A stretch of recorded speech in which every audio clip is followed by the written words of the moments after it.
Guest ഒക്കെ വീട്ടിൽ വരുമ്പോഴേ ഈസി ആയിട്ട് നമുക്ക് അവർക്കൊരു ഡെസേർട്ട് ഉണ്ടാക്കി കൊടുത്താലോ. ഞാൻ ഇവിടെ 4 പീസ് ബ്രെഡാണ് എടുത്തേക്കുന്നത്.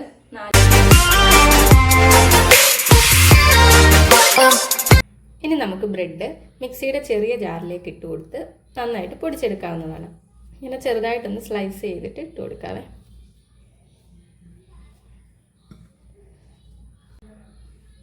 നന്നായിട്ട് പൊടിച്ചെടുത്തിട്ടുണ്ട്.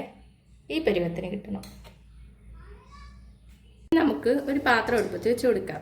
ഞാൻ ഒരു ചെറിയൊരു കടായിയാണ് എടുത്തേക്കുന്നത്. ഇത് ചൂടാവുമ്പോൾ നമുക്കിനി ഇതിലേക്ക് നെയ്യ് ആഡ് ചെയ്ത് കൊടുക്കാം.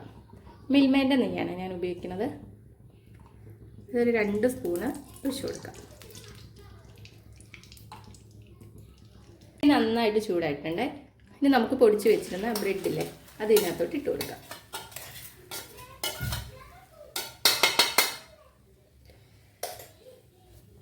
ഇനി നമുക്ക് നന്നായിട്ട് ഇത് റോസ്റ്റ് ചെയ്തെടുക്കാം. ഫ്ലെയിം കുറച്ചിട്ടിട്ട് റോസ്റ്റ് ചെയ്യണം, അല്ലെങ്കിൽ കരിഞ്ഞു പോകും. ഇപ്പം നന്നായിട്ട് റോസ്റ്റായി കിട്ടിയിട്ടുണ്ട്. ഈ പരുവം. എന്നാൽ ഇത് കരിയുകയും ചെയ്യരുത്, എന്നാൽ ഒന്ന് റോസ്റ്റ് ആവാണ്ടിരിക്കുകയും ചെയ്യരുത്. ഇപ്പോൾ ചെറിയൊരു ക്രിസ്പി ആയിട്ടൊക്കെ വന്നിട്ടുണ്ട്. ഈ പരുവം. ഇനി നമുക്ക് ഫ്ലെയിം ഓഫ് ആക്കാവുന്നതാണ്. ഇനി നമുക്ക് ഒരു പാത്രത്തിലേക്ക് മാറ്റി കൊടുക്കാം. ഈ സെയിം പാത്രം തന്നെ നമുക്ക് എടുക്കാവേ, പഞ്ചസാര മെൽറ്റ് ചെയ്യാൻ വേണ്ടിയിട്ട്. ഇനി പാത്രം ചൂടായിട്ടുണ്ട്. അതിലേക്ക് ഞാൻ ഒരു ബൗള് പഞ്ചസാര എടുക്കുന്നുണ്ട്. എന്നാൽ നിറയില്ല. മധുരം കൂടുതൽ വേണ്ടവർക്ക് കൂടുതൽ എടുക്കാം, കുറവ് വേണ്ടവർക്ക് കുറവായിട്ട് എടുക്കാം കേട്ടോ. ഞാൻ എന്തായാലും ഞങ്ങൾക്ക് ഇത്രയും മധുരം വേണം, അതുകൊണ്ട് ഞാൻ ഒരു ബൗള് പഞ്ചസാര എടുത്തിട്ടുണ്ട്. ഇതിലേക്ക് ഒരു 1/4 കപ്പ് വെള്ളവും കൂടി ഒഴിച്ചു കൊടുക്കുന്നുണ്ട്. പഞ്ചസാര മെൽറ്റായി വരുന്നുണ്ട്. ഈ ടൈമിൽ ഞാൻ ഒരു ഏലക്ക ചതച്ചതും കൂടി ഇട്ട് കൊടുക്കുന്നുണ്ട്. നന്നായി മെൽറ്റ് ആവണം, അതുവരെ നമുക്ക് ഇളക്കി കൊടുക്കാം. പഞ്ചസാരയൊക്കെ നല്ല മെൽറ്റ് ആയിട്ടുണ്ട്. വെള്ളം നന്നായിട്ട് തിളച്ച് വരുന്നുണ്ട്. ഈ ടൈമിൽ നമുക്ക് റോസ്റ്റ് ചെയ്ത് വെച്ചിരുന്ന ബ്രെഡ് ആഡ് ചെയ്ത് കൊടുക്കാം.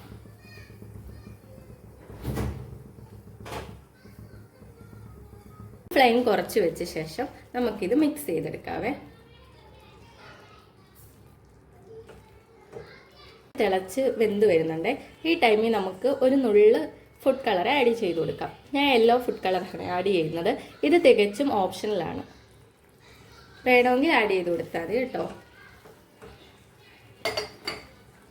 ഈ ഫുഡ് കളർ ചേർക്കുന്നത് തികച്ചും ഓപ്ഷണലാണ്. വറ്റിച്ചെടുക്കണമെങ്കിൽ വറ്റിച്ചെടുക്കാവേ, ഒത്തിരി വറ്റിക്കാണ്ടിരിക്കുന്നതാണ് നല്ലത്. ഇനി വേണമെങ്കിൽ വെള്ളം വറ്റിച്ചെടുക്കാം, പക്ഷെ ഞാൻ വറ്റിച്ചെടുക്കുന്നില്ല. എനിക്ക് കറക്റ്റ് പരുവാണിത്.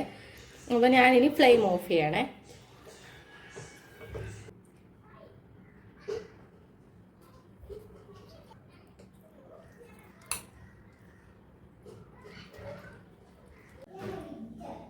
അപ്പൊ ഞാന് ഉണ്ടാക്കിയൊക്കെ കഴിഞ്ഞു കേട്ടോ.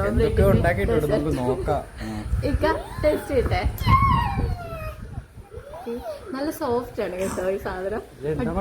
ബ്രെഡ് ഉണ്ട്. ഇക്ക പണിക്ക് പോയ സമയത്ത് ഉണ്ടാക്കിയതാ, വന്നപ്പോഴാണ് ടേസ്റ്റ് ചെയ്ത് എടുക്കണത് കേട്ടോ. കഴിച്ചോക്കെ എങ്ങനെയുണ്ട്? നല്ല ടേസ്റ്റ് ഉണ്ട്. സത്യം പറഞ്ഞ ബ്രെഡ് കൊണ്ട് ഉണ്ടാക്കിയെന്ന് പറയൂല കേട്ടോ. നല്ല എന്ത് പറയുന്നത്, നെയ്യിൽ തന്നെ ഉണ്ടാക്കാനും ശ്രമിക്കാം. ഓയിലിൽ ഉണ്ടാക്കി നല്ല മധുരമുണ്ട്. ആ നെയ്യുടെ ആ ഫ്ലേവറും ഒക്കെ ഉണ്ട്, മധുരവും ഒക്കെ നല്ല ടേസ്റ്റ് ഉണ്ട്. എന്തായാലും കുഴപ്പമില്ല.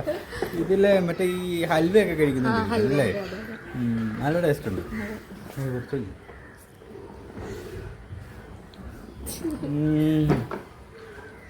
അടിപൊളി. ഈ ഗസ്റ്റ് ഒക്കെ വരുമ്പം ഉണ്ടാക്കാം അല്ലേ, ഉണ്ടാക്കി കൊടുക്കാൻ